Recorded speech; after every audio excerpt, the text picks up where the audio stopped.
Leave a comment where you are listening in the world. Please subscribe if you enjoy our content. Enjoy! To start out, this story sort of takes place on and off again throughout most of my life. It starts out as a typical, my parents got a divorce when I was young situation, but it unfolded into so much more. In fact, I'm still picking up pieces of everything that happened. Just a warning, this is a super long story. I don't blame you if you lose interest halfway in. There's a lot of backstory that I feel is important to understanding what happened. As it stands now, my father is dead. It was ruled a suicide, but I think that was only half of what happened. I'll talk about everything that led up to this, but more importantly, I believe that Mary definitely had a hand in what happened. My mother and father divorced when I was around 4. Almost everyone I know has gone through some sort of similar situation. I have 2 brothers, one older and one younger. We saw him about every other weekend. He paid child support. You get the gist. One weekend visit, my father introduces us to a woman he's seeing, named Mary. Her eyes and hair are dark, and her skin is pale. She had an obsession with the color red. Something was immediately off to me, but I didn't really start to know what she was capable of until later. I didn't know it at the time, but Mary is one of the main reasons my parents got divorced. My father cheated on my mother with her. He met her while he was working as a waiter at a Red Lobster. When he moved over to his career at a casino as a slot machine repairman, she followed. Mary would follow my dad anywhere. They got married pretty quickly after my mother and father divorced. I never even knew there was a wedding until later. My mother hated her, but she never badmouthed my father or Mary in front of my brothers and I. She felt that it was important for us to make judgments for ourselves, even if this woman was part of the reason her marriage was broken up. We continued to visit what was now Dad and Mary's house on our scheduled time with Dad. I always associated their house with red. Their house was always decorated with strawberries. Mary liked red sheets. She had red sweaters and pants. It was weird. Mary was just unnecessary drama for a while. Things like buying us toys that we could only keep at Dad and Mary's house, or saying that she and my father wanted to custody of us instead of my mom. I feel like these things were harmless in a way. Every divorcing couple probably has some sort of variation. Things carried on like this for a couple of years. We would have a special variation of Christmas or Easter, or whatever aside from what we celebrated with my mom. I was about 7 or 8 when I remember the first incident that confirmed that I knew this wasn't right. My little brother was a super curious child, and he was about 4. He had scooted a dining table chair to the fridge to get to a cereal box on top, and when he reached up, he pulled down a handgun instead of the cereal box. I panicked and got my dad, who acted really funny about it. My memory is fuzzy, but I remember going home early that weekend.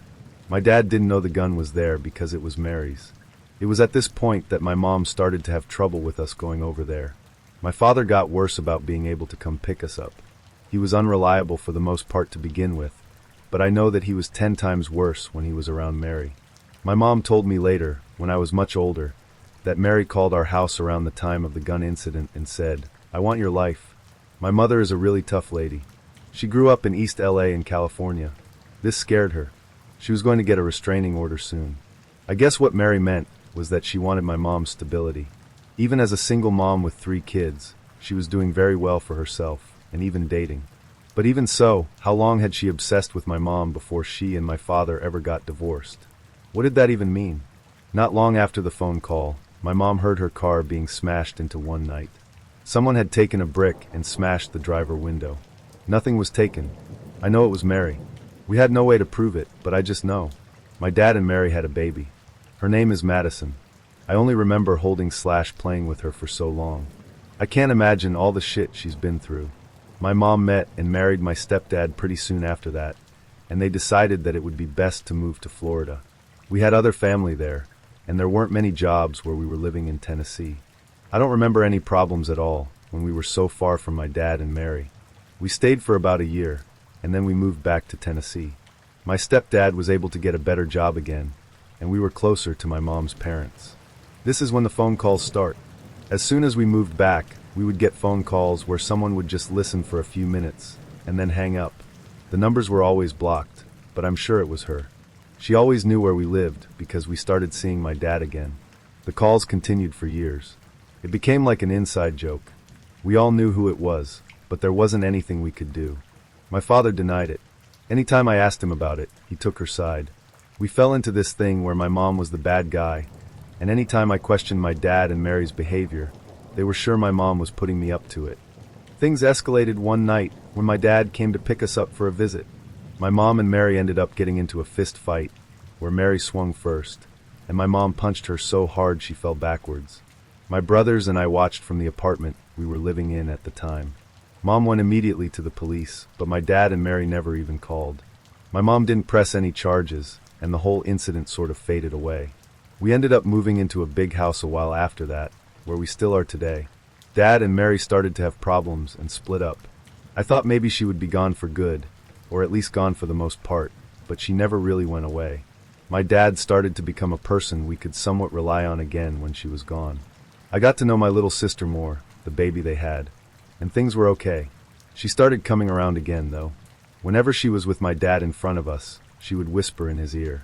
My dad would drink more. He became physically ill-looking and would start to gain weight. We could always tell when Mary was around because the difference was so drastic. He even officially divorced her at one point, but it was obvious that they still got together off and on. My brothers and I went on with our lives, and we became too old for visiting the way we were. Whole weekend visits became just going to see my dad for an evening.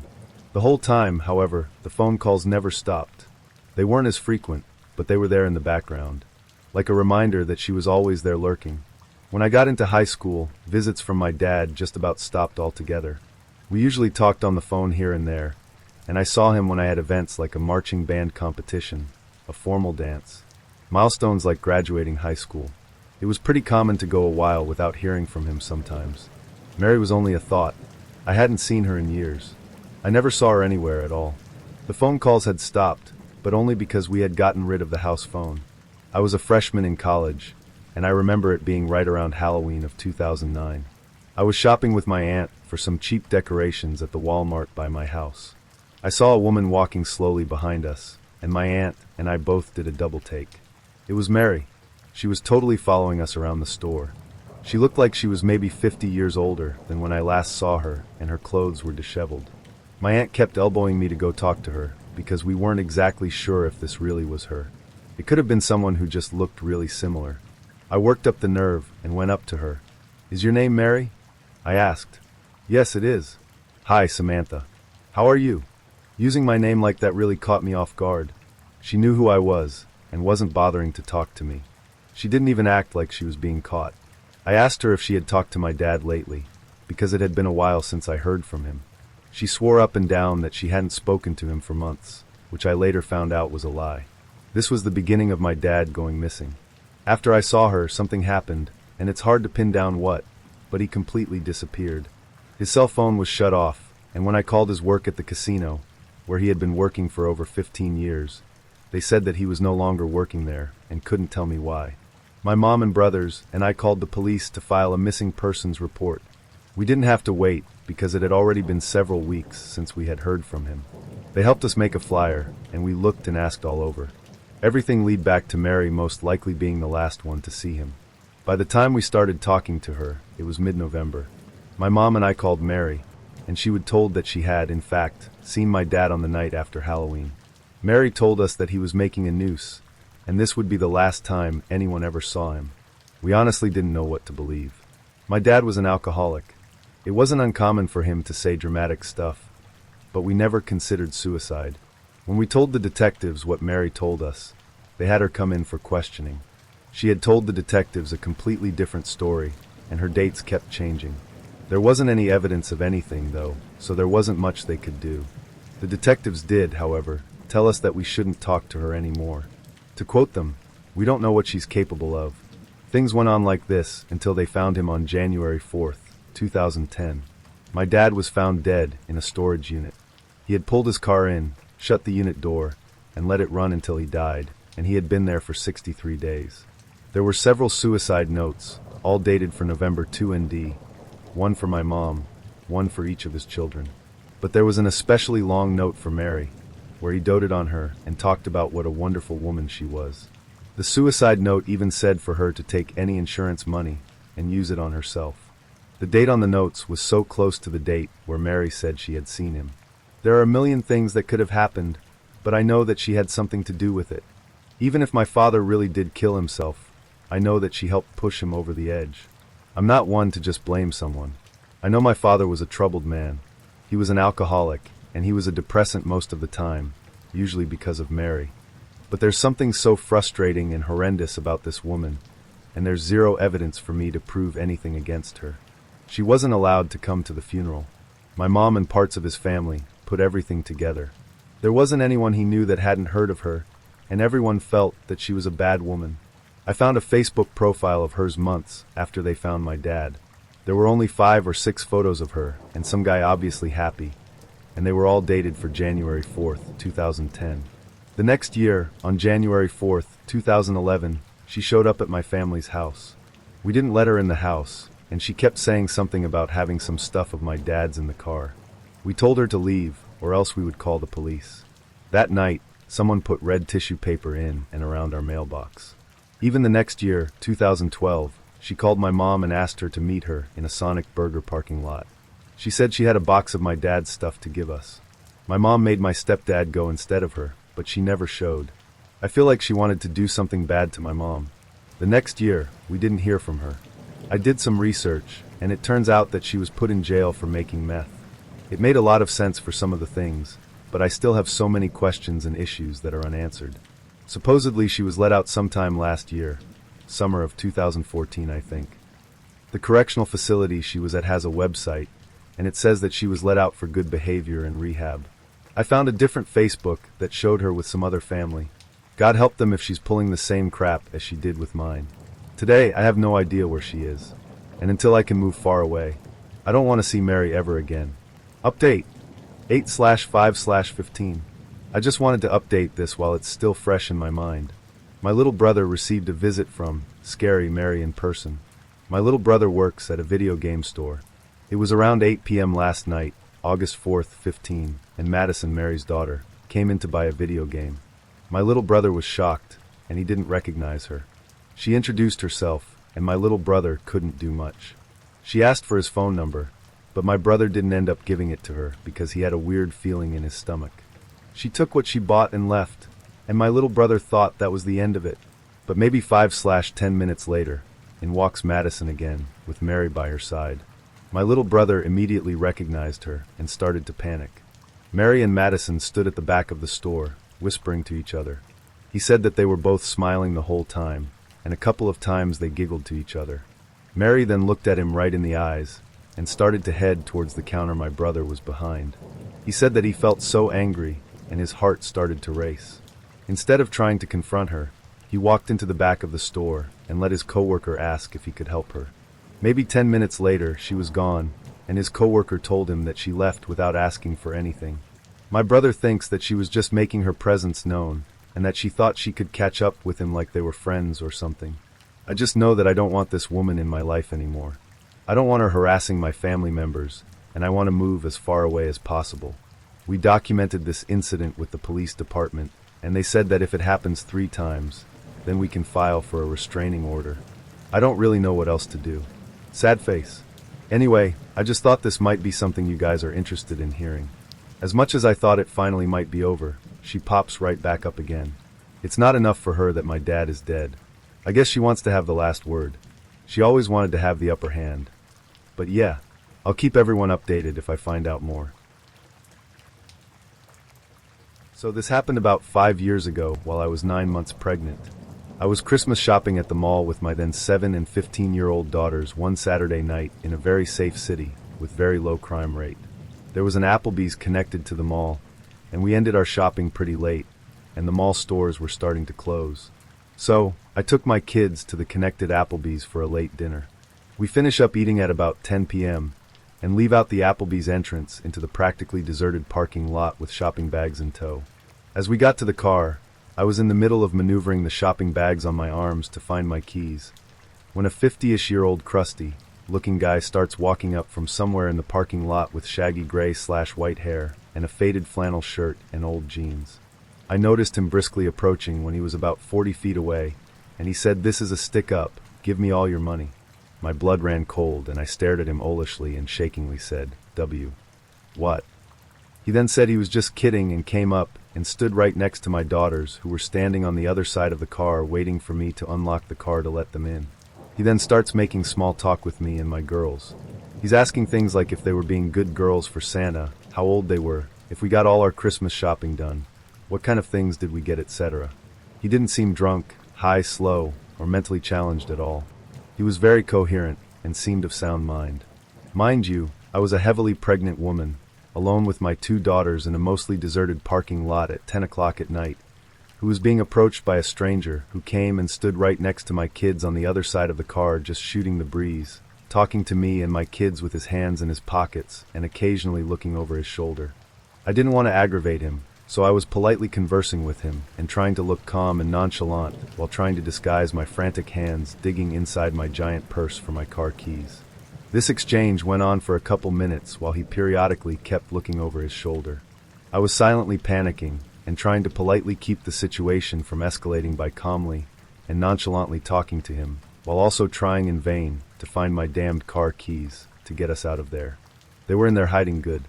I felt that at any moment he was going to pull a knife or gun or rob me, and my kids were right next to him, away from their mother on the other side of the car, and I couldn't find my fucking car keys to get my kids into the safety of the car.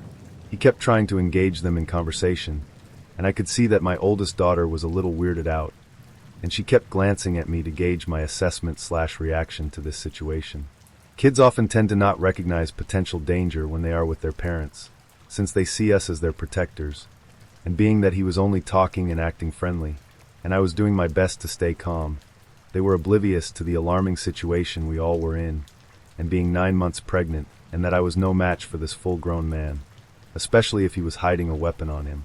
While still desperately digging for my keys, I tried to politely give him hints that the conversation was over by saying things like, "It was nice chatting with you, but I gotta get these kids to bed, and it was nice meeting you," and telling my girls to say that it was nice meeting him too. My polite attempts to get this guy to leave wasn't working because he kept sidestepping my attempts and asking them what their favorite school subjects are and how nice young ladies they were, etc., while I was struggling with the shopping bags and digging in my giant cluttered purse for my car keys. My outgoing 7-year-old was completely oblivious to how not okay this situation was, because he was being friendly and because of the whole "I'm with mommy, so I'm safe" child mentality. So she started to talk about what she picked out for Daddy for Christmas, and started enthusiastically talking about kid stuff and asking him if he knew what Minecraft was, etc., and keeping this creep from leaving us alone by keeping him engaged in conversation. They didn't realize that I was becoming desperate to get them the hell out of there. Then I suddenly felt this sinking feeling of dread when I realized that I may have lost my keys in the mall, and that we were stuck outside with this stang man who kept looking over his shoulders and was showing no signs of walking away, and I was thinking that he was waiting for the perfect moment to pounce. All he had to do was grab one of my girls and threaten their life, knowing it would make me do whatever he wanted as long as he wouldn't hurt them. I started to feel my adrenaline start to spike, and my heart and stomach started doing flip-flops, and I felt like at any moment shit was going to go down as the gravity of realizing that there were no other people or witnesses around, and that we were totally alone with him, and at that moment, the odds were stacked against us, and that he has his chance. Then he all of a sudden was all like, "Okay, it was nice talking with ya, see ya later," and walked off in the same direction as to which he came. It wasn't until then I found my car keys and unlocked the car and told my kids to get in fast, and I got in too and locked the doors and started the car and drove the hell out of there. My 15-year-old lightheartedly and jokingly said, "Okay, that was weird," and laughed. I was overwhelmed with relief, and then I was confused over what just happened. I thought to myself, why the hell would a guy of seemingly sound mind think it totally acceptable to go out of his way just to approach a woman and her kids in a deserted parking lot late at night just to chit-chat? But being that nothing bad happened, I brushed it off and joked about it too. When we got home, my husband greeted us and asked us how shopping went, and I said it went well, and my 15-year-old told him what happened in the parking lot and how weird it was and was kind of joking about it. I started joking too, saying how I was mentally having a panic attack while trying to look calm, and I started making fun of myself by telling my husband how I was attempting to inconspicuously rummage through my purse to find my car keys. My husband went completely white, and I acknowledged his horrified look of alarm, and I assured him that, albeit creepy, the guy was just talking and eventually left on his own. Now, my father-in-law is a retired sheriff deputy, and my husband went through police academy training after graduating high school. He decided to go to business school instead of becoming a cop. And being that the knowledge he gained from that, plus growing up with a cop for a dad, I found out why my husband looked absolutely horrified when I told him the details. What my husband told me completely rattled me to the bone. My husband told me that he was 100% sure that the reason why that guy was hanging around us and chit-chatting was because he was waiting for me to unlock my car. And the reason why he was standing next to our kids was because once I unlocked the car and the kids started to get inside, he was most likely going to force himself into the car with the kids and hold a knife or gun to them to gain leverage on me to force me to cooperate, knowing that I wouldn't abandon my kids, which would force me to get into the car with them and do whatever he wanted me to do, which most likely would be to drive to a remote location to do God knows what. And being that he wasn't wearing a mask, suggests that his intentions were to also leave no witnesses to identify him. I then remembered that he was positioned by the back seat passenger door, where my 7-year-old was standing by waiting to get in. My husband then told me that the most likely reason why the guy ended up leaving was because it took so long for me to find my keys, and the longer it took, the more anxious and spooked it made him. And that whole time, I was desperate to find my car keys, which through some sort of divine intervention, stayed hidden in my purse, thus saving us from potentially being abducted. To understand my story, you sort of have to know a tiny bit about trespassing laws in our country, in that we don't have any so long as you're respectful and non-destructive. You can walk over any hills you like, and in my case, camp on any beach of your choosing, so long as once you leave the area is how you found it. I used to love camping when I was little. Our family would go multiple times a year with a large group of my parents' friends and their kids. On average, there were maybe 10 of us at a time, which was a bit of logistical challenge since we always headed out to this one really remote beach on the coast. Actually, we weren't the only ones. There are always yachts bobbing just off the shore with people in them and other campers lining up and down the beach. Most of them also had children or teenagers, so it wasn't a wild party scene. It was very much an informal family holiday spot. There was even a small building with toilets and showers installed nearby, even though this was the middle of nowhere. I guess the local council must have figured it out and got sick of people peeing behind bushes. We took a trip up in spring 2011. I'm really bad with time, but I know this because I got my dog in winter 2010, after picking her out that November from the shelter as a birthday gift from me, as I paid her adoption fee. Reddit, I know you love dogs, and she will be very important to the story later on. So let me tell you a little bit about Parmesan. Parmesan came to me as a 6-month-old puppy who had been rescued from a dog fighting situation. We're not entirely sure what breed she is exactly, but my best guess is a lurcher/staffy mix. She is a wonderfully well-tempered dog with people and most dogs, but you absolutely do not threaten her. She'll have you. So by the time of this camping trip, I'd had Parmesan for a few months. She'd never come camping with us before, but far as my family are concerned, dogs go on camping trips. So when we all piled into the car, she came too. Unusually though, none of the family friends could make it, so it was only me, my sister, my dad, and my mum. I didn't mind. I wasn't that attached to the other kids. I'd rather play with my dog, and I'd still have my sister.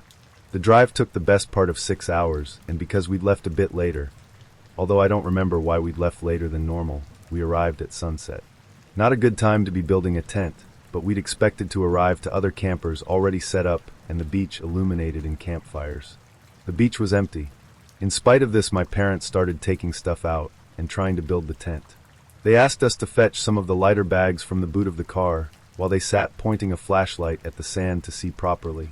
I rolled down the window of the car for Parmesan before getting out. It was pretty hot for that time of year, and I wanted her to have air. Always gotta be looking out for my furry little homie. As we're fumbling about in the dark on a beach, in the middle of nowhere, it's pretty spooky. The one road that led to this beach was circular and had a bridge over the water, meaning you could basically circle around the beach like a big zero shape if you felt like it. I wasn't really paying any attention to the road. I was complaining I was tired, as kids are want to do, but my mum was. After maybe 15 minutes of my dad trying to nail the tent into the sand, my mum's asking him had he seen that car drive round. It's been a few times. My dad kind of shrugged her off. He's sort of like that. I don't know if he said anything back to her, but after a few more minutes a car pulled up next to ours on the road, and someone got out. It was maybe 15 or 20 feet from the cars to where we were, and the light was pretty low, except for the torches. We weren't expecting to see anyone else out here at this point, and I think my mum said it must be the security. I don't know why a random beach would have security. I think what she meant was the Wildlife Trust or something, as they do occasionally come down to do their nosy. The guy was walking pretty unevenly. He must have been drunk or high because he had that stagger to him. There was absolutely no way this guy was sober. Cool. A junkie. Not an unusual find, but it's rare to see them in the wild. As he walked into flashlight range, we realized he was carrying a large knife, maybe 15 inches? Although I was small at the time, so maybe my sense of scale was off. I don't like my dad, but credit to him, once he saw this he got up immediately, holding onto the camping mallet, and put us all behind him. The man began to shout wildly at us that we can't camp here, and he was just letting us know. My dad tried to in Italy be a bit low-key with the guy and told him that was fine. We'd leave, but this didn't work. He kept coming closer to us, so my dad started shouting, and the man kept shouting back. My sister and I were crying. I remember shaking. I was utterly terrified, as I'm sure anyone would be in that situation. It really did seem like this guy and my dad were going to fight, and I'm going to be honest. I didn't fancy my dad's chances. While it's grim to consider, I'm absolutely convinced he would have killed my dad and possibly us as well once he was done, as I don't think my mother would have had the common sense to run with us. I love her, but she's always put dad and her relationship with him above us. This isn't how it went down. A bolt from the black like a wolf descending on its prey took us all by surprise, most of all the man with the knife. In that moment, Parmesan was the apex predator large canines represent in nature. She got him good by the arm and clamped down hard, ripping his jacket and shredding the skin underneath. He dropped the knife as it had been in the arm she had got him by. He kicked her, he punched her, and eventually got her off. He grabbed the knife from the sand and ran back to his car and drove off. Parmesan didn't follow him. She stayed with us, muzzle covered in blood. Quickly as we could, we gathered our things and all got back in the car, all pretty shook up by the incident. I looked Parmy over. She was okay, but the car's window was much more open than I'd left it. We think what happened was when the shouting started, she must have put her paws up on the gap I'd left for her. As it was an old car and had the Raleigh down windows and not an electric button, we think she must have been able to hit it with her paws to force it down enough to squeeze out. This is not the end of my story. We were all pretty scared, and since we had the dog with us, we couldn't book into a hotel for the night. My parents decided just to drive home, so we could all feel safe, but first had to drive into the nearest town for petrol, as they were kind of low. I spent the time trying to clean Parmesan up a little. I'd always loved dogs, but what she'd just done for me blew my mind. As we drove into town, we came across a petrol station, but it looked closed. My dad drove up closer to get a better look and stuck his head out the window to get a better look at the sign. My mum asked him what on earth he was doing, and he told her he was trying to see when it opens. Never. My heart fucking sank. Parked in the corner, behind a van so we hadn't seen him at first, was the man with the knife. He was sitting on the bonnet of his car, using some tissue paper to clean up his arm. It looked pretty bad. Without stopping to refuel or look anywhere else in town, my dad drove right out of there. He decided to go to the next town over, but this was removed. The next town over was 60 miles away. He didn't have that much petrol, we realized as we began driving. We were going to break down. That's fine, Dad said. We had AA cover. They'd come tow us home, or at least to somewhere acceptable for the night. Better than staying in the last town. After driving for maybe 5 minutes, lights flash us from behind. Another car. The same car the man had been driving. It was him following us. He must have realized we were low on petrol. The next half hour was one of the worst half hours of my life. I had a complete and utter breakdown, as did everyone really.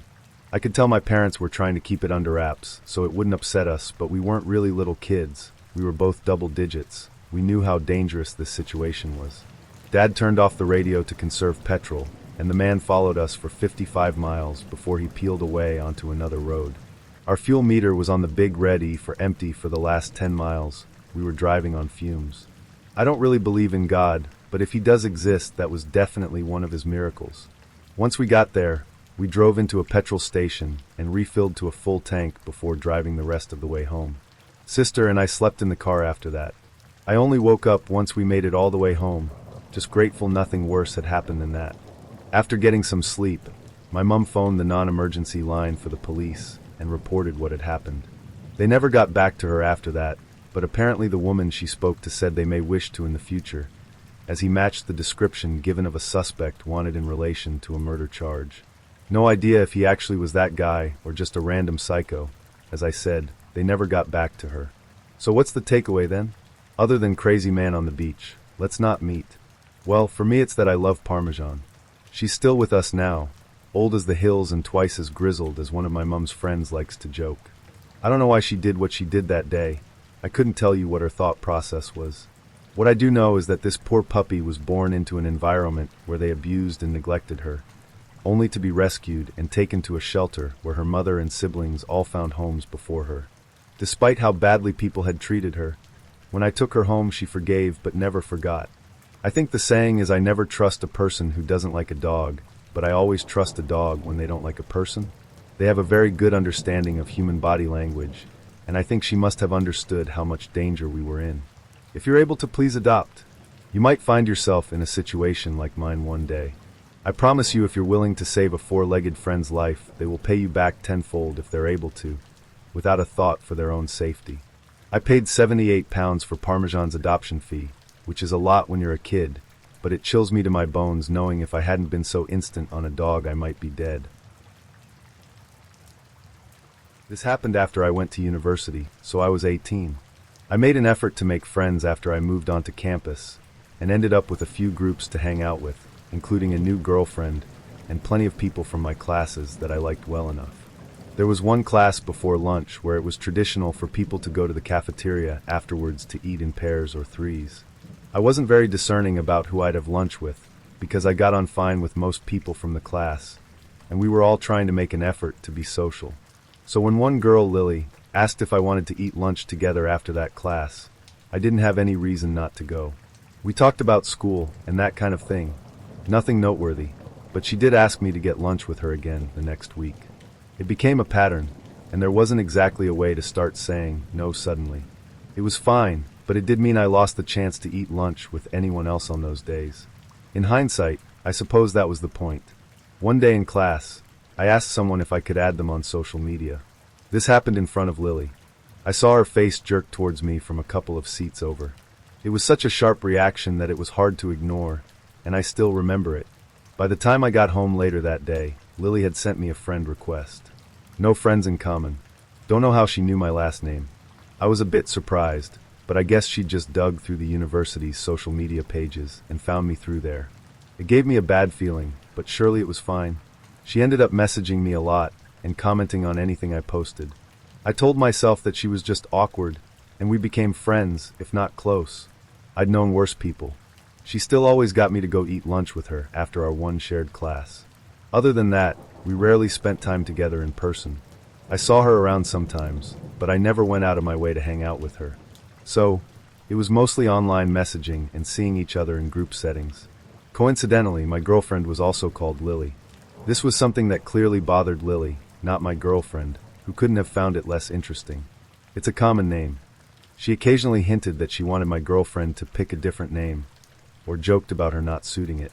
She clearly didn't like my girlfriend at all, and I had an idea of why. It was hard to ignore by this point. Lily was starting to unsubtle hint that she had a crush on me. I tried not to address it, because what was I going to say? I've never known what to do when a friend makes a pass at me. I was also not interested in the least. Even ignoring the weird stuff she pulled, Lily was not my type at all. She tended to dress and act in a way somewhere between a 50s housewife and one of those adults who is still obsessed with Disney princesses. If you can picture that, things took an uncomfortable turn on the day of our last shared class of the year. Instead of asking me to lunch like she usually did, Lily asked if I'd go for a walk with her. Again, I didn't exactly know how to refuse, so I said all right. Our campus was bordered by a large patch of woodland. Lily led me into the woods, and the sounds of our fellow students slowly faded away. She sat down on a log and I joined her. She started talking about how she was going to miss me over the summer. I tried placating her, but I didn't want to be there, especially because she seemed almost on the verge of tears. I think I tried to make an excuse about having plans with my girlfriend, but before I could leave, Lily chose to kiss me without warning. It was uncomfortable to say the least. I got out of there and was happy to think I wouldn't see her for a while. I came back to university after the summer, moving into a house with my friends. Without going off topic, there were some serious issues in my friend group. A lot of petty arguing, and worse. I broke up with my girlfriend around the start of that school year as well. And basically the whole mess made me recontextualize things with Lily, because it suddenly didn't seem as bad. That said, I didn't want to be alone with her. We mostly talked online. She was still constantly messaging me after all. One upside of everything was that I started dating a boy. Lily was not pleased to hear that news. I think she hoped to sneak in after I broke up with my girlfriend, but as I said before, that was never going to happen. There wasn't a big gap between my breakup and this new relationship, so she must have thought she missed her chance to be with me. This is where the story gets bad. At this time, I was fairly active on Tumblr. I occasionally talked about my life, and mostly reblogged photos and stuff. I was on there one day when something odd happened. One of the blogs I followed had received an ask with some phrases I recognized. It took a second to register that it was taken from my About page. That made me freeze. I read the message properly. Someone was asking this completely random person to analyze a section of text from my page, asking for their opinion on the type of person who would write it. I cannot stress how messed up it was to see people talking about me like I was a character in a book they were trying to study. The reply was basically, I don't know, sorry. But the important thing was that the question hadn't been anonymous. It linked to someone's blog. Obviously, I wanted to know who had taken such a bizarre interest in me. As far as I knew, no one in real life, other than my boyfriend, knew about my page. Well, no prizes for guessing who was behind it. What I found was like a shrine. She was using a fake name, but I recognized Lily all over that thing. It was this cutesy pink and red page. There were a few posts about her interests, but most of the content was focused on her primary interest. Me. Most of the posts were about me. There were accounts of things I'd done recently. He told me about such and such, he went to a nightclub recently, etc., as well as references to things from as far back as I'd known her. It was clear she'd been keeping tabs on me, both online and offline, gathering up every scrap of information she could about my life and hoarding it here in her collection. She talked about us eating lunch together and how special our dates had been to her, as if it was anything more than acquaintances getting food after class. She talked about the time she had forcibly kissed me in the woods, but she wrote it as if it had been mutual. She quoted lyrics from my favorite song and talked about how she'd always be there for me, no matter who else came into my life. Lots of references to loving me just the way he is, which answered another mystery about an anonymous love letter I'd received earlier that year with the same wording. It got worse. There were a lot of posts about my boyfriend as well. These weren't so nice. They got vicious, talking about how he didn't deserve me. He didn't know what he had. If she was with me, she'd be jealous of anyone else who came near me. So my boyfriend not being a jealous person meant he didn't love me. It was angry and hateful. I didn't like to think about the sort of person who could write so obsessively being fixated on me. One thing that didn't make sense at first was that the blog also made plenty of references to Lily's best friend Stephen. She had never mentioned this person to me. Her posts talked a lot about Stephen and how great a friend he was, and how much fun they had together, how he looked out for her, etc. I was trying to work out whether this was an online friend, when one specific post made it all click. She had posted a photo and captioned it with, "Stephen sent this to me. He knew I would like it, and I love it," or something like that. The problem was the photo was taken from my own page. I hadn't sent it to her. She took it from my page, and then claimed this fictional best friend of hers shared it with her, because in her head, she'd split me into two people. In her messed up fantasy life, I was both the perfect best friend who was always looking out for her, and her soulmate who was bound to end up with her when I finally got over my sweet, kind boyfriend and all the other easy girls I hung out with that she made dozens of posts complaining about. Who was she complaining to? Oh, Lily had an audience. She asked open questions about me and her relationship with me and got messages back from her followers. People who took what she said at face value. I saw a bunch of random people agreeing with this stalker that my boyfriend didn't deserve me, and we were bound to break up soon so I could be with Lily, the person I was clearly supposed to be with. She had this fake fanfiction version of my life up for anyone to share their opinion on, and she'd made herself out to be the hero of it all. I went maybe a month back into this page's history. I did not look at everything that was there. It was too much. So, I'm not sure how long this had been going on. I sent Lily a message confronting her about the blog. She said nothing, and I cannot stress how weird it was to have found pages and pages dedicated to me, with her talking about how she was in love with me and would make sure we ended up together, slamming my boyfriend, and building a fantasy life with two different versions of me in it that she clearly believed to be real, then acting like it hadn't happened. She said nothing. She didn't address it, she just changed the subject, even after I pushed, and it was like she hadn't even registered what I said. I've never seen anything else like it. She deleted the page, of course, or at least changed the name and hid it so I never found it again. It wasn't the end, though. I wasn't going to hang out with her anymore, but we were still shoved together in classes, and she had started to actually scare me with what she might do next. I'm kind of a paranoid person. Knowing someone was obsessively keeping track of me, for who knows how long, freaked me out. The next thing she pulled was trying to seduce my boyfriend. It was an absolutely useless attempt that only made him uncomfortable. He told me about it right away. What was her plan there? Did she hope to tell me he cheated and wait for me to break up with him? Why would I want her after that? When that didn't work out for her, she tried hitting on 3 of my other friends. None of them took the bait. She ended up dating one of my former housemates for a while, but made sure to send me messages while they were together, letting me know she'd rather be with me. No thanks. Lily made sure to stay in my life the whole time I was at university. There was a time when I tried to pull away from her, and she ended up starting rumors about me and damaging a career opportunity I'd put a lot of work into. I don't know what else she did behind my back, but it made me realize it was safer to let her think she was part of my life while ignoring her, rather than doing something that would cause her to get angry. After I graduated, Lily still wanted to spend time together, but I knew I didn't have to now. I made excuses about work and barely talked to her after that point. I almost entirely stopped posting on social media that I knew she knew about. Of course, she didn't give up that easily. She tried to start conversations, asked me to meet up with her, attempts I usually ignored. I didn't like to think she was still tracking me online, but she probably was. I don't know how, but she'd occasionally reference things I mentioned online somewhere she shouldn't have known about. The last time we had a real conversation, she sent me a message out of nowhere. We hadn't spoken at all in months, and we hadn't talked about anything serious in much longer than that. Thinking about that conversation still makes my skin crawl, but I'll summarize what happened. At first she asked me some questions about how long had I known I was queer. I told her some basic stuff, the kind of thing I'd tell anyone who asked. Then, she changed the subject. She started talking about how would I feel about her if she was a boy, about wanting to be a boy for me. The messages quickly became fetishistic. She went into plenty of detail about fantasies she had of the two of us.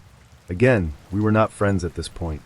We'd never been especially close, at least not from my perspective, and we had barely spoken for years. I can't imagine sending messages like that to even a close friend, let alone someone who barely knows you. I tried telling her not to pull this crap with me, but she decided to change tactics. She sent photos of herself, followed by a bunch of messages, maybe 4 or 5 a minute, way too fast for me to reply before the next one arrived, basically quoting back what I'd told her about myself and my past earlier. She was telling me these things as if they had happened to her. She was role-playing as me. The worst part was that she seemed to believe it was real, that those things actually had happened to her, even when she was quoting me word for word. Things I'd told her only hours before were now her life. It was like she was trying to absorb my history, to take it over, to make my life part of her. Yeah, I didn't talk to her again after that. I ignored future attempts she made to talk to me, and I eventually silently deleted her from the inactive social media, which was her only real way of contacting me. I really thought she might finally move on. A few days ago, she sent me a friend request. It's sitting there unanswered, because I know if I delete it, she'll only send another one. Lily and I met nearly 12 years ago. This story is just the highlights, and even then, it's only the stuff I know about for sure. A lot happened behind my back. I know it did. This isn't scary per se, but it's always creepy when someone you have known forever and thought of like a mentor is revealed to be something much different. So I had this boss, who I'll call Mike, and he had come to fill in for a few months while my regular boss was on maternity leave. He was pretty amazing. He inspired me to work harder, and even ended up promoting me. The two of us, and a third employee that I'll call James, were always working shifts together. It was fun, just laughing and kicking ass because we all had a similar sense of humor, and James and I were definitely the best employees there. After Mike's time to fill in was over, James and I were super bummed because he was seriously the best manager. He was fair and rewarded hard work and truly cared about employee satisfaction. Plus he just made everything fun, even though we were working harder. We both looked up to Mike as a manager and as a human being. We had the utmost respect for him, and we vowed to keep in touch when we parted ways. Well, fast forward a year or so, James and I ended up dating. We kept in touch with Mike, and he was so happy we ended up together because he thought we were both great people who deserved each other. We saw Mike a few more times and kept in touch over the years through social media.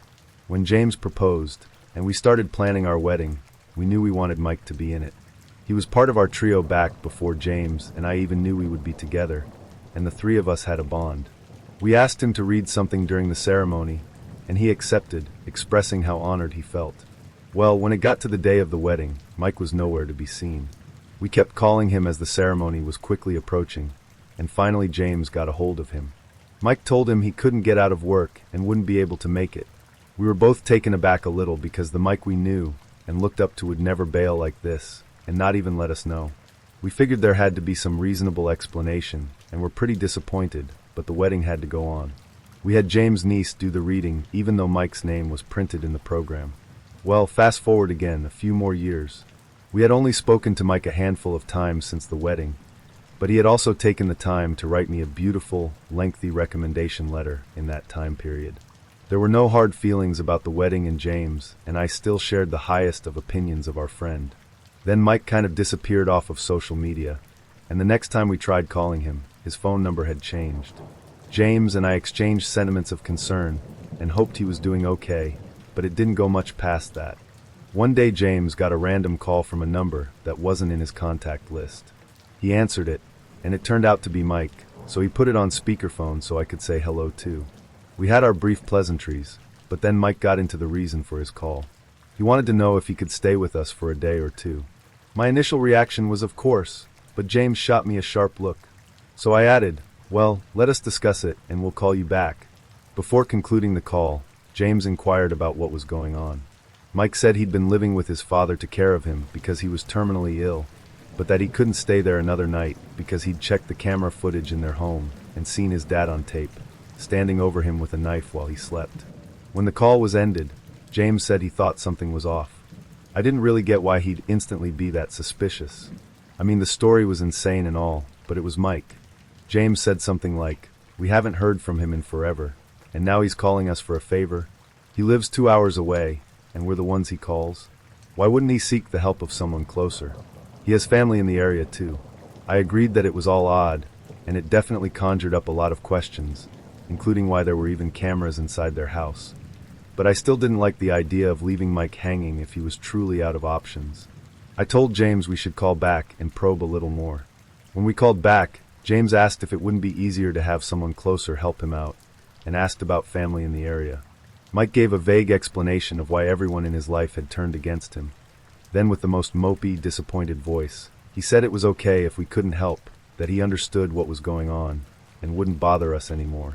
James and I looked at each other and said we'd call him right back. We quickly discussed that this was all very strange, but that he had to be pretty desperate to contact us for help.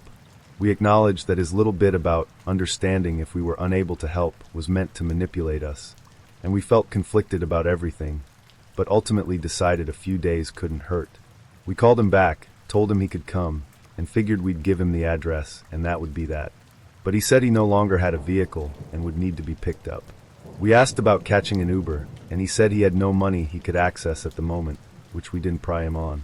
It was getting late, and it was a long drive to his location, so we asked if he had anywhere to stay for that night, and we could make the trip in the morning.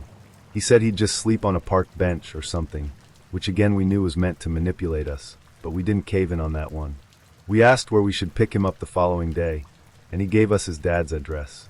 Immediately after we got off the phone, we were like, WTF has been going on with Mike that has ostracized him from all his friends and family and caused him to lose his car? He had been making 4x our salary when we all first met, had a brand new car, and now he didn't even have money for an Uber? We went and picked him up the next day, and I got out and ran up and gave him a hug. He seemed oddly unresponsive to my affection, so I just shrugged it off and showed him to the front passenger seat where I'd been sitting. He was super tall, so I let him sit up there, and I hopped in the back. When we got back to our house, we showed him to our guest room, and he put his things down, and then immediately asked if we could take him to the grocery store. James said he was done driving for the day, so I said I'd take him, but commented that I thought he didn't have any money on him. He told me he had food stamps, which there's no way he would have qualified for with his old job. So I knew something was up, but I wasn't going to dig into the personal details of his finances, so I just logged it in my mind and kept my mouth shut. You might be thinking it just sounds like someone who fell on hard times, and that was basically Mike's story as well, but it was just very vague in important areas, and full of story after story about people that seemed determined to destroy him for no known reason whatsoever. 1 or 2 bad eggs is believable, but no one is the innocent victim in every scenario. He was telling us that he had no idea why his life had fallen apart, and why those close to him seemed to turn on him out of nowhere, or why so many people were out to get him without seeming to have any motivation. 2 nights turned into a week, and finally James asked Mike what his plan was. Mike acted hurt and said he'd be gone by the morning. We told him he didn't need to leave immediately, but we'd like to have some kind of an idea of his plan for going forward. That night in bed, James and I discussed it and decided we'd tell Mike that he could stay for as long as he needed if he wanted to help out around the house and keep his room relatively clean, because it contained several antique items of James' mother's. We also were going to ask him to help me with some entrepreneurial decisions, as Mike had claimed to have been a totally self-made successful entrepreneur before his streak of bad luck. Series of unfortunate events, and I had recently been laid off. We presented our offer the next day, and Mike excitedly accepted. We thought it was going to be a rewarding trade-off for all parties.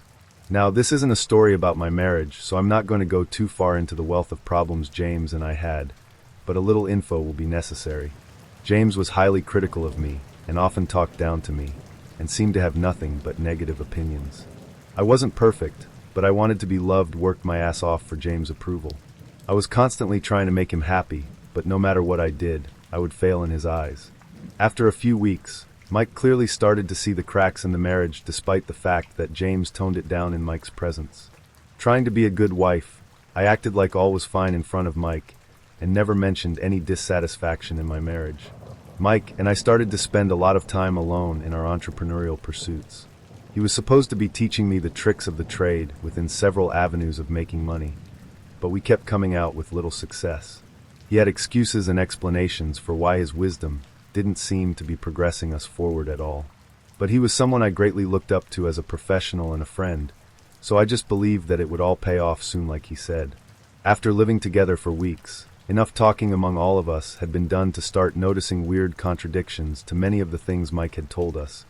But he always worded things in a way that left a slight amount of room for doubt if you were to question any of it. There was never a way to straight up catch him in a lie. Mike also wasn't fulfilling his end of our deal at home, and kept saying he'd take his turn to do the dishes and such, but probably only did it once or twice, and he completely trashed the guest room. Not only was there garbage everywhere, but he'd bring in food and drinks, and they'd be lost in the sea of clothes and trash, and we could smell things rotting. There was a melted tub of ice cream sitting on the bedside table for weeks. I didn't care as much as James did, and I suggested we just remove his mom's things from the room, but I did agree that it was disrespectful.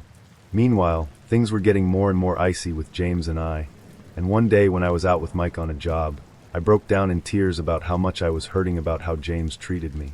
Mike offered words of comfort and reluctantly admitted that he'd picked up on how mean James could be to me, and said he was very sorry and that I didn't deserve it. Mike having been possibly the only witness I ever had to what I had been going through in my marriage, this was amazingly validating. Mike agreed that it was incredibly unjustified, but made me promise not to tell James that he'd said anything, because he didn't want to appear like he was taking sides. The next day, Mike had once again volunteered to take a turn doing the dishes, so I didn't do them. I hate doing dishes and happily left them for Mike when he assured me he'd handle it. Well, Mike got a call informing him that his dad didn't have long to live, so he wanted to go see him. James didn't seem at all interested in helping, so I volunteered to take him and to stay for moral support, and we headed out.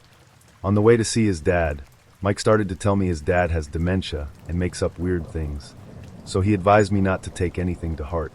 He cited a few examples of things he'd previously said, and they were all more like accusations, one of them being that Mike had stolen all the money in his savings. I thought it was pretty odd, but couldn't really reconcile the vast difference between the Mike I had met 8 years before and someone who could rob his dying father. While we were visiting his dad, I didn't say much, as I didn't want to insert myself into a private family moment. But I kept noticing things that were weird. like that his dad was fully conscious and talkative, and didn't seem like a dying man at all. He even asked us to get him Burger King in the middle of it all. I kept trying to justify things in my head, like who am I to say a dying man can't want a final meal at Burger King? A few hours in, James called, irate that I had left again without doing the dishes that Mike promised to do. He chewed me out and threatened divorce, which was always his go-to to try to whip me into shape, and having the recent affirmation from Mike that I wasn't the only one who saw James' emotional abuse. I said, fine. Divorce won't be thrown in my face anymore, so divorce it is. Back in Mike's dad's room, his dad was yelling about his will and money and such, and Mike looked at me in a way to signal that the dementia was talking. I had started to really question what happened with his dad, and if he was really even dying at all, but it wasn't something I could really handle investigating at the moment, given that I'd just separated from my husband. When we left the hospital, Mike's dad was still alive and eating candy bars. I had nowhere else to go, so I went back home and slept upstairs on the couch. I didn't speak to James for 2 whole days, and then Mike said he'd talk to his mom, and I could stay there for a week. I wondered why his mom wasn't the one helping him if they were in contact and on good terms, but I just accepted the offer. I couldn't take being at that house anymore. Mike said he was going to go with me and stay there too, which I thought looked really bad, but he said he spoke to James and that he understood and was fine with it. I spent the entire week crying and talking to Mike about how I felt, and he even woke up in the middle of the night with me if I woke up and started spiraling downhill. He made no advances on me or anything of the sort. After the week, I went to stay with my parents and Mike went back to stay with James. I eventually saw them both when I'd come over to get things, and in talking with James, he was very much ready for Mike to leave. They barely seemed to talk and did not seem on good terms whatsoever. One night, I got the weirdest impulse to ask James if Mike ever said anything about me that he made him promise not to tell me. James hesitated for a second, but said yes. Through a series of questions, we inched through both of our experiences with Mike. He had been playing into our rapidly declining marriage and using everything he observed against us. He had been going out and teaching me things to make money, and he did the same thing he did as my boss all those years before, told me my strengths and complimented my ability to catch on to things quickly. We didn't have much success, but it was very obviously not on account of me. However, he was going back and feeding into James' terrible opinion of me, and claiming we weren't making any money because I was so dense and hard to teach. Mike would also comment on the very same things he told me were unacceptable that James did, except he'd tell James he doesn't know how he lives with someone like me, and that he'd go insane.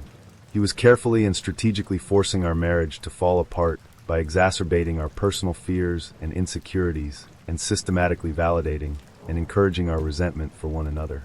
He did it in such a way that neither of us doubted his sincerity for a moment. Until I finally got a weird feeling and decided to ask that night. And even then I didn't really anticipate finding out that he'd been two-faced and manipulative to that extreme.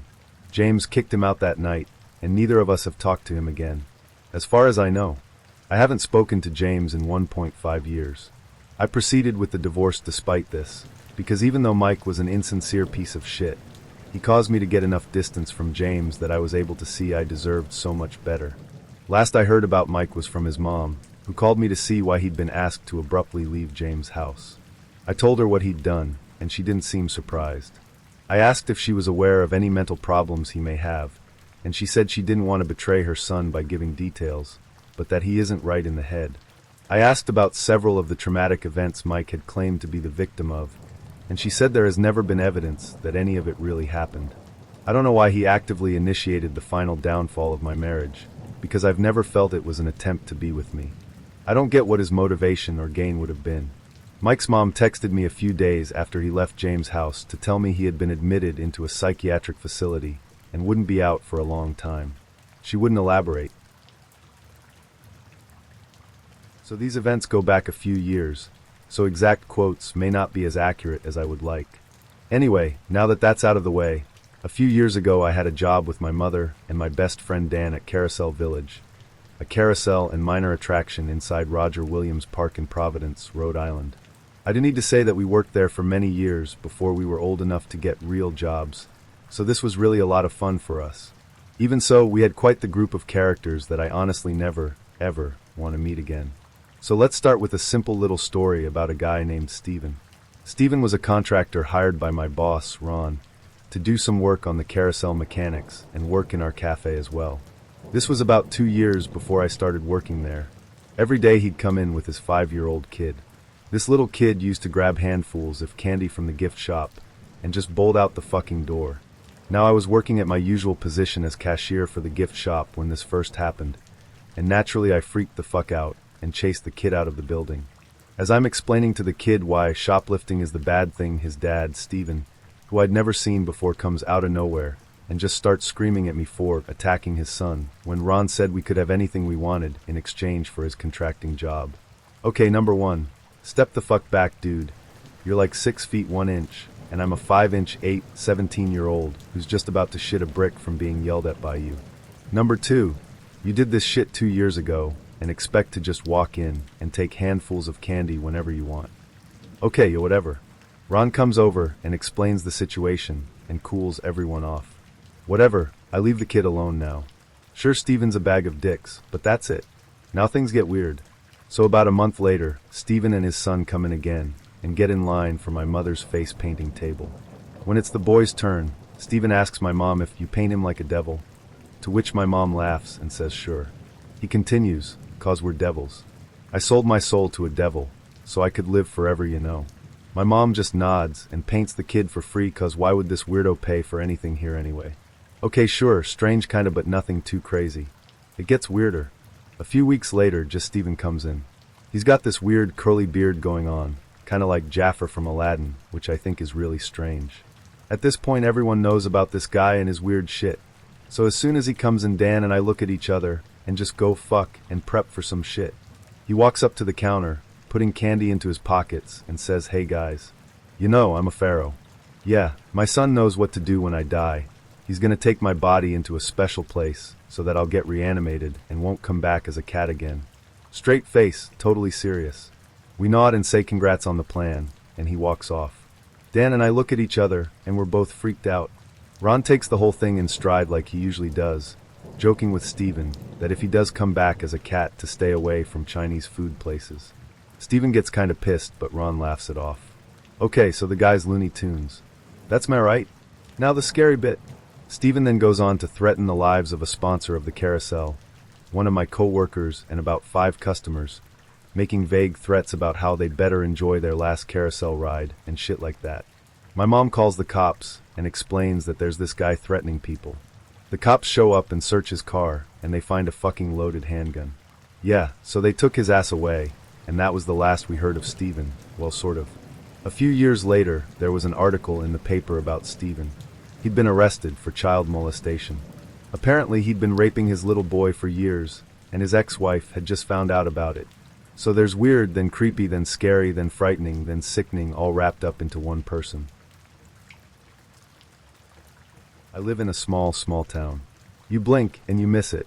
The best we can boast about is a single stop sign and a gas station, which we only have because of the nearby highway. Any actual semblance of a town is 25 minutes away. So when things get scary out here, it's amplified. The occasional homeless person is no big deal. They're often drifting through. Drug addicts run rampant and will steal everything they can from your house, but it's the normal out here. However, what happened a few years ago certainly wasn't normal. Originally, I was dead asleep in my bed. I only woke up because it was burning hot in my room, but it was summertime and not much I could do. I just remember tossing and turning until I got a creepy feeling that fell into the pit of my stomach. I glanced over to the bathroom door that was open with the light on. Everything was normal. I left the light on so I wouldn't trip and die if I had to pee in the middle of the night. Next, I glanced at the window directly across from my bed. I had no curtains, but I did have a shitty set of blinds. Part of the blinds are broken from wear and tear, and the crappy AC output beneath it would make them move back and forth, so you'd get a glimpse outside every so often. The yard light was still going, but what made me stop was the outline at my window. The figure of someone was directly at my window, almost like it was waiting for the blinds to move to watch me. I didn't have an imagination as a child that had been trained out of me, but the sight was enough to pour every horror film into my head at that moment. I squeezed my eyes shut and pulled my blankets over my head and slept in a cloth oven that night. By morning time, the figure was gone. I remember running to my mom's room on the verge of tears in the morning, telling her what happened. She laughed at me like I was an idiot, and told me it was probably just a stray cat that had climbed up there for one odd reason or another. I almost believed her since my window was pretty high off the ground, but something didn't sit right. Later that day, when we were doing yard work, I glanced over at my window and saw one of our metal patio chairs had been pushed up to it. I pointed it out to my mom, who proceeded to chew me out. "That's how the cat probably got up there, moron. Stop leaving furniture everywhere." But I hadn't moved it. It was heavy enough that I struggled with it. So we moved it back, and so began a pattern. At night I'd see the figure, complain to my mom, and we'd find a chair moved back every single morning. This went on for a few weeks. My mother stopped caring about my concerns until one morning we saw where the outside screen of my window had been sliced open. I still remember her shaking her head and complaining about those damn stray cats that we had still yet to see. I could tell she was unnerved by that development. I couldn't handle it anymore, and I opted to sleep in our living room that night. The only problem was our kitchen and living room connected, which meant there were always several windows. The first night of my move went well despite my back hurting from the couch. I avoided my room like the plague.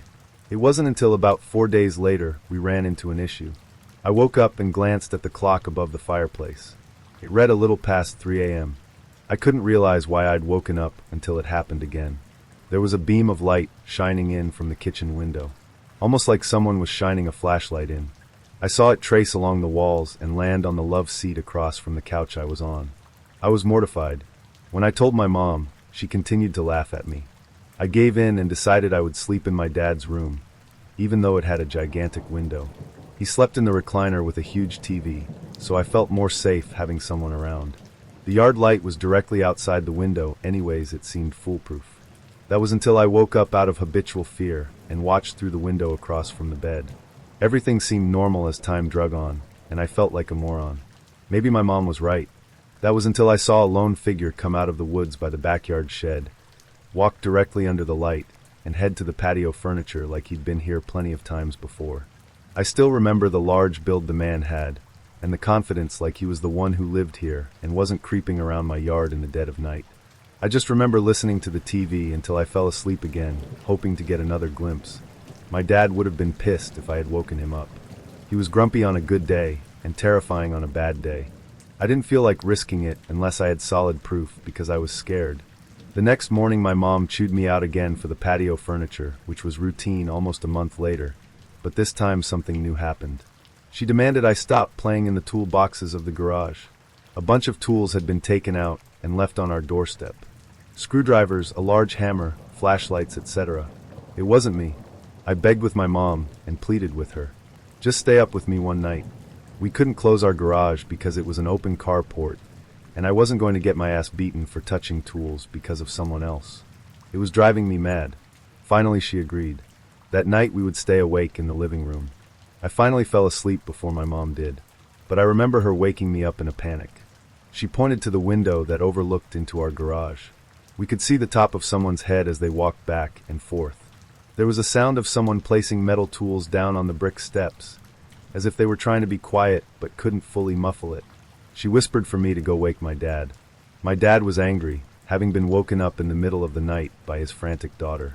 He grabbed his pistol and headed out from the back door, towards the front of the house where the garage was located. We heard my dad screaming and someone dropping tools, then the shot of a gun twice. The frantic footsteps pounding out of the garage felt like they were coming from my chest. My mom peeked out the window, then opened the door, and my dad stumbled in. He had missed both shots because of his unstable aim, but told us that there was a man crouching at our front door looking at our door handle. None of us slept that night, and in the morning the law from the closest town arrived.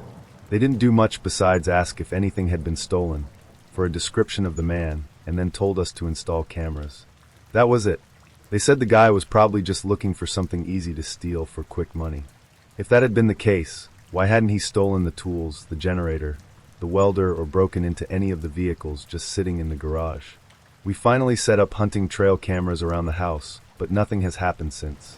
Coming home from college for holidays, I still have nightmares about the incident years later when I sleep in my own bed. I don't know what he was looking for, or why he did the things he did. Whatever the case may be, man at the window, let's not meet.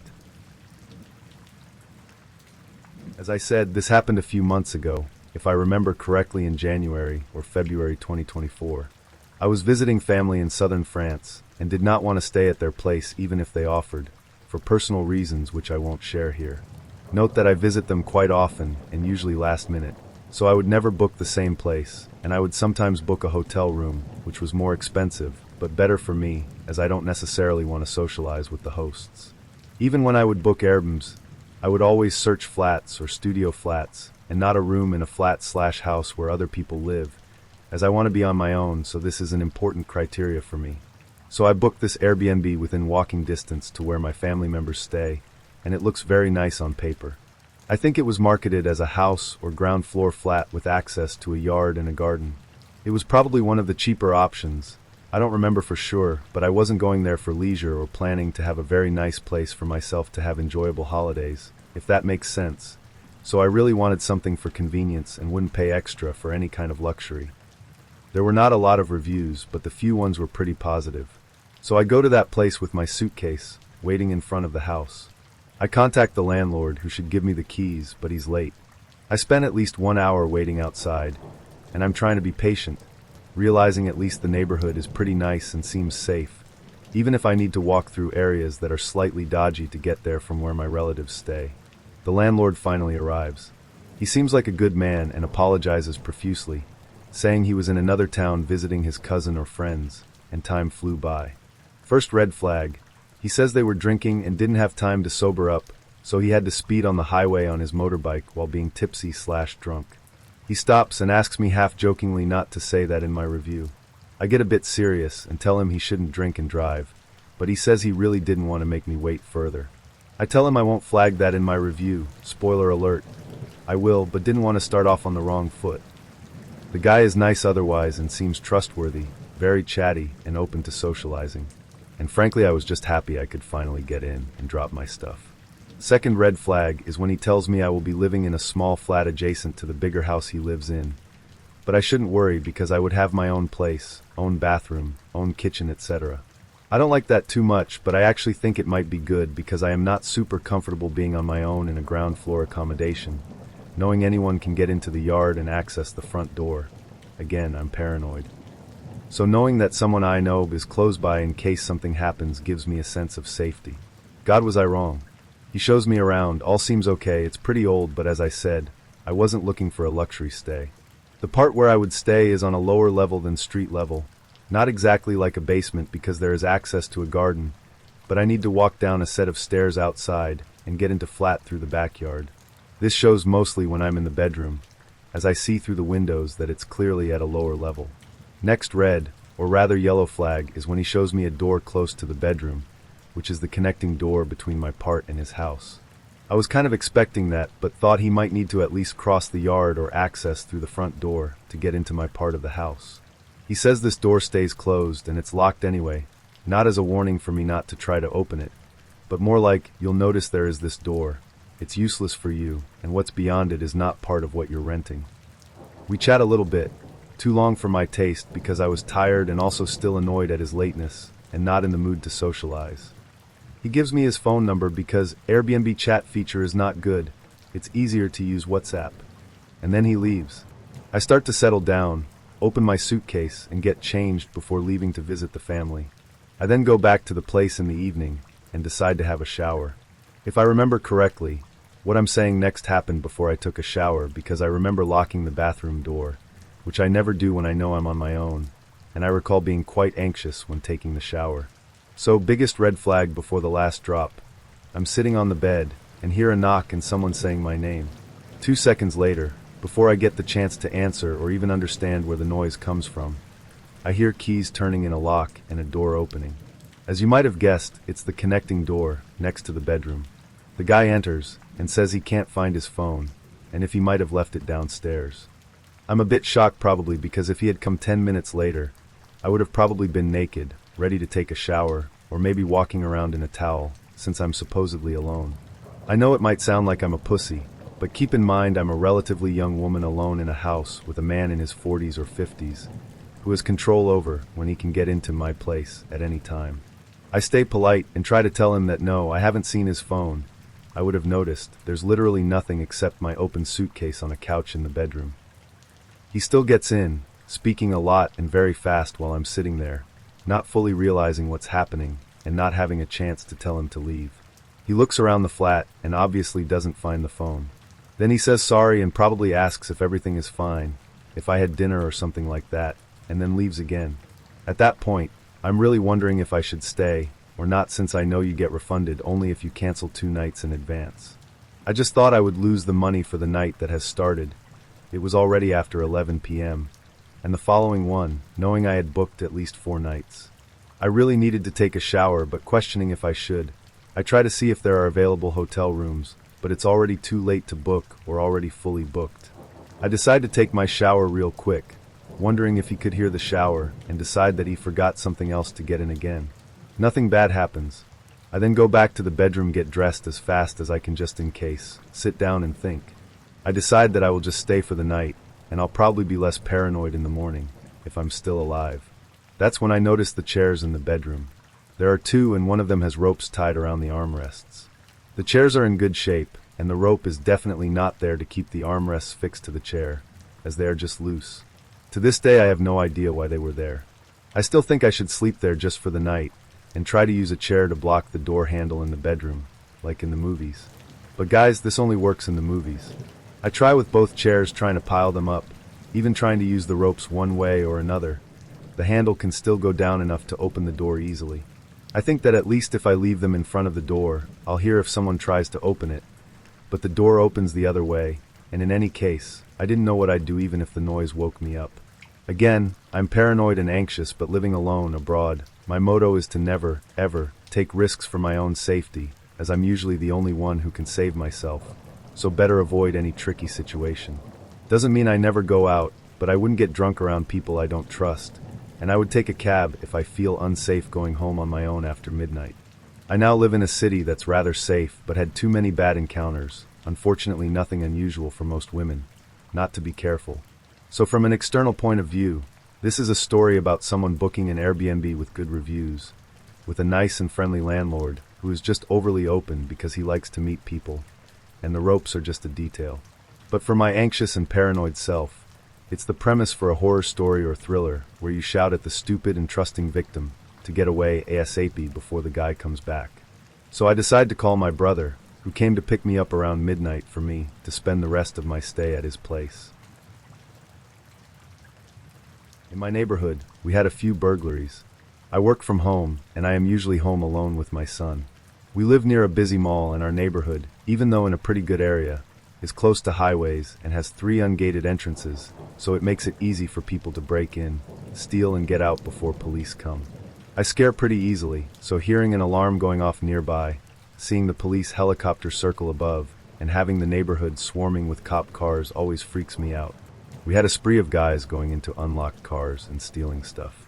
I mention this because there were 25 cars they were able to get into. Our area is the kind where you can leave your door open, and usually nothing happens. At this point, it has been petty theft. Nothing major has been stolen, and no one had been hurt. So for the next few months, everyone is pissed. We all feel really violated by what has been happening. Homeowners' meetings are packed, and everyone wants to put a stop to crime going on in our neighborhood. It is soon revealed a rental property in the hood was the home to a drug dealer who was dealing more than just weed. He was selling hardcore stuff, and it was thought that a lot of the crime stemmed from that house. They had undercover cop cars throughout the neighborhood waiting to make a bust. Up until this point, it was pretty scary, but from a faraway viewpoint. Also, at this point no one was getting hurt, at least not physically.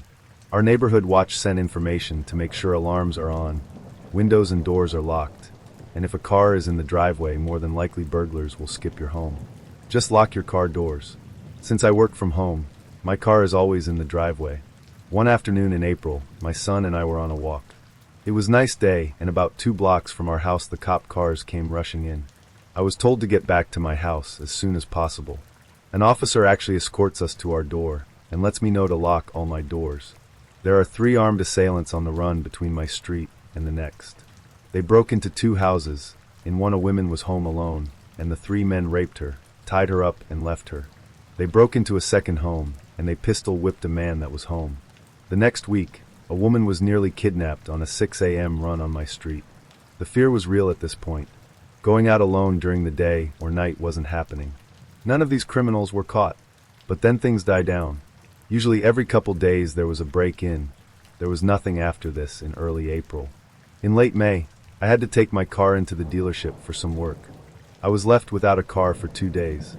To keep my son busy, we would go on long walks to the mall with 2 other moms and kids in the morning, and then go swimming in our pool in the afternoon.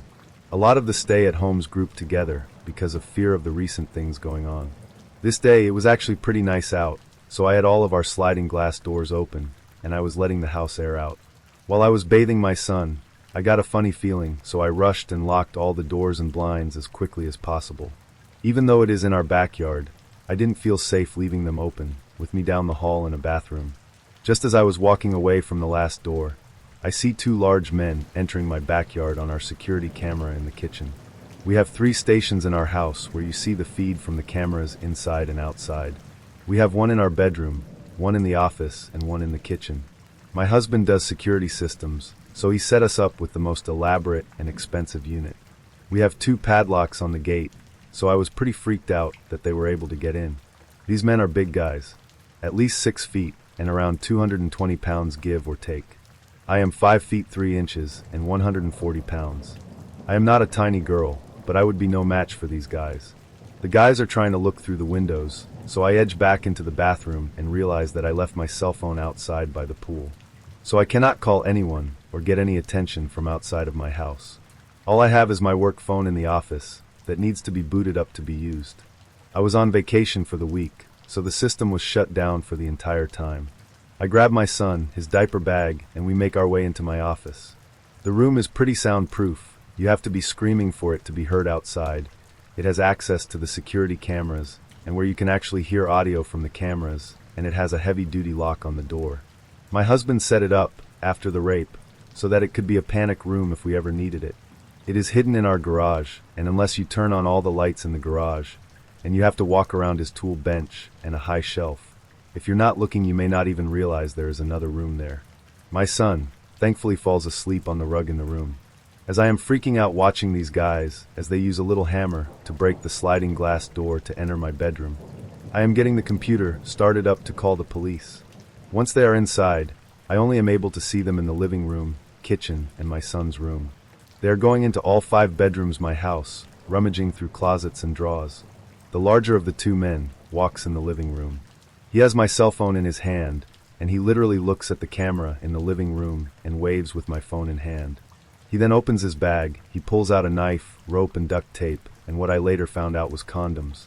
He then says, "Hey pretty mommy, where are you hiding? We want to have some fun with you." I realize these guys aren't here to steal stuff. I finally am able to call the cops. They tell me to stay secured in the room. Turn out the lights, stay on the line, and be as quiet as possible. These guys are tearing my house apart, and they are calling my name looking for me. They even start calling my son's name. This part freaks me out. How the fuck did they know our names? One of the assholes actually started eating the chicken I baked for dinner. They are rummaging through my laundry room, and one of them grabs a pair of dirty underwear and inhales deeply. It is the most disgusting thing I have ever witnessed, and I was praying they didn't find us. They make their way into the garage, and they are looking around. I can only see a little from the kitchen camera. I am praying they don't turn on the lights to see the entrance to the office in the corner of the garage. I am whispering into the phone, keeping the dispatcher up to date on what I am seeing on our security feed. She tells me the cops are 4 minutes out. The assholes are rummaging through the garage. I hear them playing with my husband's power tools. My son wakes up and surprisingly doesn't start crying. He quietly looks at me sucking his thumb. I know what these jackasses have in mind for me, but I am so scared to think what they are going to do to my son. That single thought brings me to tears, even as I recount the situation to tell it. I bring my son into the closet of the room with a flashlight, bottle, and blanket, and I mouth for him to be quiet and shut the door. The dispatcher tells me the cops are 3 minutes out. Her name is Janice. I beg her to tell them to hurry up. She tells me to keep calm and that she is there with me. She recommends that I get in the closet as well. I don't, because I don't want them to think about my son if they break through the door. Then the guys start pounding on the office door. These guys are pulling at the door, and it sounds like they are throwing their weight into the door. I hear my husband's power saw. At this point, the bigger guy screams, "Bitch, I know you and the baby are in there. We are here to fuck you up. You should have just come out when we came in." I am literally shaking and praying the door and lock holds up. I move a dresser in front of the door, no idea why I did that, but it is what they do in the movies. I then pushed the futon in the room against the dresser, just praying the weight on the door would keep them out. I tell the dispatcher what is going on, and she tells me the cops are breaking through my front picture window. I look at the security system, and sure enough there looks to be 4 or 5 cops at my door. The rest was a blur, and it felt like it was forever with all the noises of taking the guys down, and then just silence. I was sobbing and rocking in the dark with my son in my arms, who still sat there quietly hugging me and patting my back. Soon I heard a knock on the door. It was a female officer. It took me a moment to open the door, and I didn't even realize I still had Janice on the phone. The guys were arrested. They were caught with a large amount of cocaine, meth, and roofies on them. They had broken into the drug dealer's house before they broke into my house. The cops later disclosed that they had been stalking / watching me for a few weeks. They knew I was home all along, and I was the next victim on their list.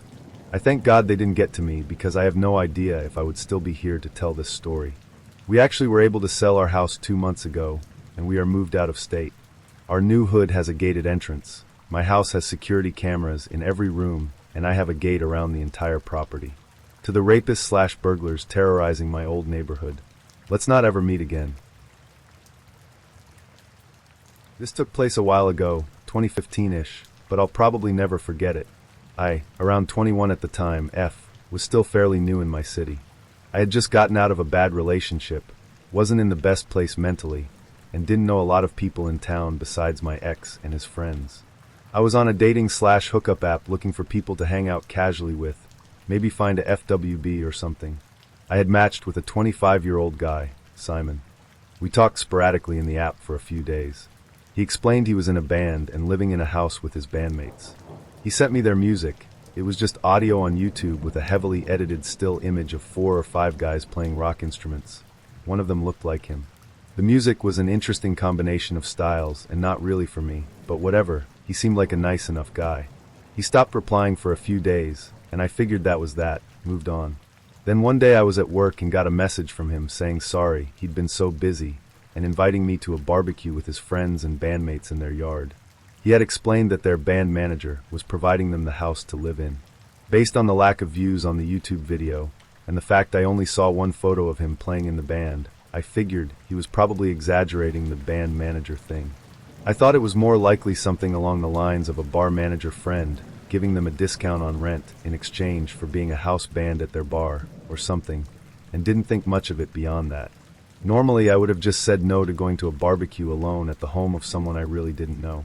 But I was really bored and figured I might be able to overcome some social anxiety, and maybe even make some female friends there, since he made it sound like a pretty big party. I put the neighborhood he gave me into maps, and it was a suburban or with lots of families as far as I knew. I figured being in a yard on such a nice summer day wouldn't be overly risky, because lots of neighbors would be outside. Plus it was just a few train stops away from my workplace, and I was off in a few hours. I did tell him I wasn't overly comfortable with the idea since I didn't know him well, but I would stop by for a bit if I didn't need to go inside the house at all. He said that was totally fine, which made me feel a lot better. I even made sure to not drink anything for the rest of my shift, so I wouldn't be risking needing to go inside to use the bathroom. I was anxious about just showing up to a barbecue with people I didn't know at all, as he implied that the event was already underway. Plus I would have had a hard time finding a specific address from the backyard side, so I asked Simon if he could meet me at the train station since he said it was a quick walk anyway. He agreed to do that, and I let him know when I was leaving work and what time maps said the train would get to his station. I sent Simon a message to tell him that I had arrived at the train station around 5:30 after I looked around and couldn't find him. He told me he was running behind, and to just start walking toward the neighborhood. I was about halfway across the massive train station parking lot when I saw him slowly wandering toward me. I recognized his clothes, wearing bell-bottoms when they were not common, especially for men, and long hair from far away, but up close his face looked pretty different from his photos. It might have been some heavy-duty editing, I don't even know, but he kind of looked like a different guy. Older looking than the 25-year-old guy in the photos by 5 to 10 years. Maybe used photos of his brother or something. I don't even know, it was before AI. This was the first real red flag, but I brushed it off. Maybe he's just self-conscious. Maybe he smokes a lot and doesn't wear sunscreen and hasn't taken pictures in a while. All of his pictures looked candid, so I figured he wasn't much of a selfie guy. And besides, I'm mostly here to make friends anyway, so I shouldn't judge his appearance so harshly. He was also clearly already drunk, but a lot of my ex's friends were heavy drinkers, so that didn't seem strange. He's hosting a barbecue after all. The second red flag came shortly after, when we arrived at the front door. I reminded him that I wasn't comfortable going inside the house, but he assured me we would just have to walk through to get to the backyard. Okay, fine. It wasn't the kind of neighborhood where you could just walk around the house to get to the backyard. We would have had to backtrack to the main road to go down the alley directly to the backyard. I figured he just forgot what I said about not wanting to go inside and didn't want to cause a bunch of trouble, so I went with it.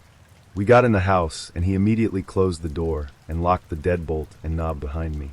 I didn't think that was too weird since nobody was hanging out inside, and a lot of people are just in the habit of locking the door when they come in, but it did still give me the heebie-jeebies for some reason. Then Simon told me he'd really like to give me a tour of the house. I politely declined and reminded him that I was just there for the barbecue. He said that he and his bandmates had worked really hard to get the house, and he was really proud of it. At that point I was getting really skeptical, because usually when guys would tell me things that seemed a bit far-fetched, they'd let the truth slip by the time they got me to their house. But still, I convinced myself that I was being unreasonable. I was already in the stupid house anyway. He insisted it'd be quick. Not the wisest choice, I know. But I was pretty good at explaining away red flags, so at this point Simon still mostly had a dopey stoner art guy kind of vibe as far as I was concerned. He really didn't seem like a threat, just an insecure oddball who sucks at communicating and fibs a bit. Not unlike my ex, who was definitely emotionally and verbally abusive, but it never escalated past that. I figured at worst he'd get handsy, and I'd get called a prude for not sleeping with him. I didn't have a lot of self-worth at the time, obviously, so I went with it. The tour started pretty uneventfully, other than that the decor in the common areas was obviously chosen by a middle-aged Martha Stewart enthusiast, and not a bunch of guys in a band or their fake band manager. I didn't know if this should make me feel better or worse. On one hand, he was clearly lying, but on the other it made me think it was probably just someone's mom's house, and she was out of town, and he didn't want to tell me he lived at a friend's parents' home and didn't actually have a paying job. Again, total red flag, but I could rationalize it at the time. The bedroom doors were all closed, bathroom was unremarkable. He then showed me the kitchen, and I finally saw through the window that there was nobody in the backyard. There weren't even barbecue supplies around. No burgers thawing on the counter, no cocktail supplies lying around, nothing. I asked him where everyone was and why he lied about the barbecue, and he told me that his bandmates were on tour still. They were just running behind due to van trouble, but they should be back any minute, so we could start the party. I asked him why he wasn't on tour with them if he's in the band. I don't even remember what his answer was to that, because it didn't make any sense. At this point I'm out of mental gymnastics to convince myself that this guy isn't just completely full of shit, and I'm really freaked out. Took me long enough. I'm smarter now, don't worry. I started trying to figure out a way to get out of this situation. I hoped that once he was done the tour we could go outside, even just for a minute, and I'd just leave. I'd been in some sketchy situations in the past, but luckily nothing so bad that they tried very hard to physically stop me when I walked away in a semi-public place. I just wasn't comfortable doing it inside the house. I knew this guy was full of shit, but I had no idea how much worse it would get. I instinctively pretended to believe his bullshit. He offered me a beer. I said no thanks because I had to work in the morning. He said okay and cracked one for himself. Then he wanted to take the tour downstairs. I could see from the top of the stairs that the basement was the dark and creepy kind with really small windows, so I refused. I asked if we could go back outside. He said after the tour. I tried to argue about going into the basement, told him I have a spider phobia, don't like basements, etc. All lies, but anything that wouldn't let him realize that he was what I was afraid of. He started to get agitated about my reluctance, so I figured it would be better to just let him show me the damn basement, and then hopefully we could go outside, because I really didn't know what else to do. The basement was fairly unremarkable. Couch, TV, elliptical, until I noticed something that gave me chills. The house was probably built in the 1990s or late 80s at the absolute earliest, but I saw a door that looked just like the heavy foam-lined door to the cold storage room in my grandma's house. The kind that only opened from the outside. It was just a smaller version of the big metal doors on commercial walk-in fridges. It looked really out of place in this house. I would absolutely not go anywhere near that door. He opened it and told me it was their soundproof music studio. I looked inside from a few meters away.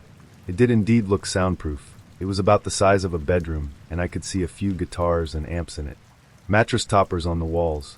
No drum kit or recording equipment that I could see. He insisted I go inside to get a better look. He was standing outside the door motioning for me to go inside. Holy shit, the alarm bells are really going off now. At this point I realized I could totally die here if I'm not careful, and I turned around to run up the stairs. He closed the door and followed me, asking what's wrong, acting like I'm being all unreasonable for not wanting to see his soundproof music studio. So I'm realizing that this is a way sketchier situation than any of my ex's bullshit, and I'm freaked right out. At that point my main objective was getting out of the house. The front and back doors were both closed and locked, so if I tried to run he'd be able to get to me before I could get the locks open. The bathroom did not have a window. The house had a convoluted floor plan that I wasn't familiar with, and he was much bigger than I am. He was the tall, lanky type, who can run fast even if they're out of shape and smoke a pack a day. I pretended that I was okay with hanging out with him in the hopes that he'd chill out a bit. We made small talk for a few minutes. He cracked another beer and thankfully he calmed down. I desperately mentioned yet again that it was beautiful outside and suggested we go sit in the yard while we wait. He said no and started to get agitated that I wanted to leave already. I told him that I could stay, but I'd just really like to smoke a cigarette. He told me that we could smoke cigarettes inside and pointed to a cereal bowl full of cigarette butts. God damn it. We sat down at the table and lit some cigarettes. As he was smoking, he started rolling a joint, which he promptly lit as soon as his cig was done. He offered me some, and I said no thanks. He insisted, so I took the smallest puff I could. I'm a pretty seasoned weed smoker, but I pretended to cough excessively and told him I'm a novice, so that's more than enough for me. For a liar himself, he thankfully wasn't very good at picking up on the lies of others.